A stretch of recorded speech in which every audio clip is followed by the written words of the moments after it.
Hi అండి, అందరికీ నమస్కారం. ఈరోజు నేను సబ్బీము వడలు ఎలా చేయాలో చూపిస్తాను. చూడండి, కావాల్సిన పదార్థాలు: సబ్బీము 1 కప్పు, పల్లీలు 1 కప్పు, పచ్చిమిరపకాయలు ఒక 10, ఉర్లగడ్డ 2. ఇప్పుడు తయారీ విధానం చూద్దాము. ఒక బౌల్ తీసుకొని సబ్బీము 1 కప్పు తీసుకోండి. సబ్బియాన్ని కడిగి 1 కప్పు వాటర్ పోసుకోండి. 1 కప్పు వాటర్ పోసుకొని నానబెట్టుకోండి. మార్నింగ్ చేసేవాళ్ళు నైట్ నానబెట్టుకోండి. సాయంత్రము స్నాక్స్ మాదిరిగా చేసుకునే వాళ్ళు మార్నింగ్ నానబెట్టుకోండి. చూడండి 2 ఉర్లగడ్డల్ని ఆఫ్ చేసి ఉడకనియండి. ఇప్పుడు ఒక ప్యాన్ పెట్టుకొని దాంట్లోకి 1 కప్ పల్లీలు వేసుకోండి. చూడండి, పల్లీల్ని బాగా సిమ్లో పెట్టుకొని వేయించుకోండి. చూడండి, ఇలా వేగాలి.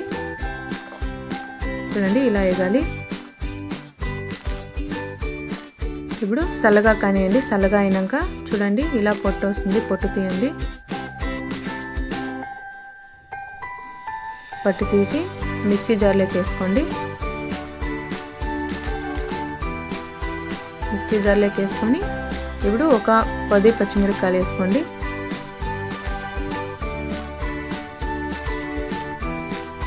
ఇప్పుడు అల్లము చిన్న ముక్క తీసుకొని వేసుకోండి. ఇప్పుడు దీన్నంతా గ్రైండ్ చేసుకోండి. చూడండి, ఇలా కచ్చా పచ్చాగా చేసుకోవాలి.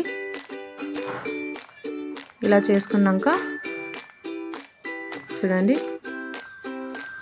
ఇలా ఉండాలి. ఇలా అయినాక ఇప్పుడు చూడండి, మనము నానబెట్టుకున్నాం కదా, చూడండి నీరంతా ఈడ్చేయింది. చూడండి, ఇలా ఉండాలి. ఇలా అయినాక చూడండి, ఇలా అయింది. తర్వాత మనము ఉర్లగడ్డని ఉడకపెట్టుకుని ఉంటాం కదా, దాన్ని ఇప్పుడు మ్యాష్ చేసేయండి. బాగా మ్యాష్ చేయండి. చూడండి, ఇలా మ్యాష్ చేసినాక ఇలా బాగా మ్యాష్ చేయండి.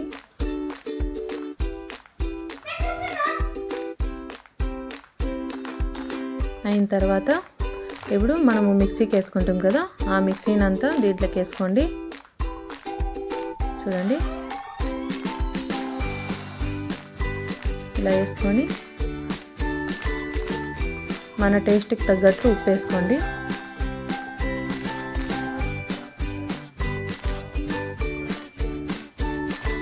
తర్వాత కొత్తిమీరకు కట్ చేసి వేసుకోండి. ఇవన్నిటిని బాగా మిక్స్ చేయండి. చూడండి, ఇలా మిక్స్ అయింది. ఇలా మిక్స్ అయిన తర్వాత మనము ఒక కడాయి తీసుకొని దాన్ని డీప్ ఫ్రైకి ఆయిల్ పోసుకున్నాము.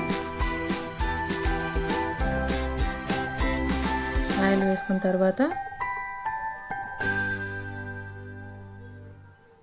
ఇప్పుడు హీట్ అయిందా లేదో చూద్దాము. ఆయిల్ హీట్ అయింది.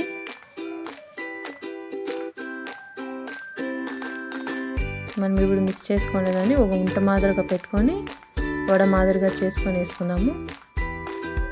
చూడండి, ఇలా వడ మాదిరిగా చేసుకొని వేసుకోవాలి. ఇప్పుడు నూనెలోకి వేద్దాము.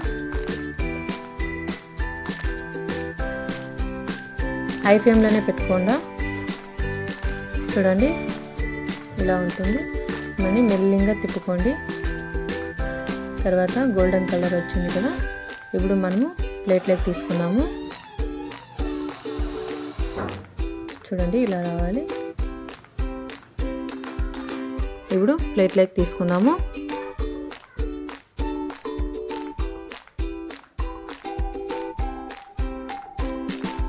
చూడండి, ఇలా అయింది. చూడండి, బాగా వచ్చింది. చిన్నపిల్లలకు కూడా బాగా నచ్చుతుంది. మీరు ట్రై చేయండి. మీకు ఈ వీడియో నచ్చితే లైక్ చేయండి. Thank you.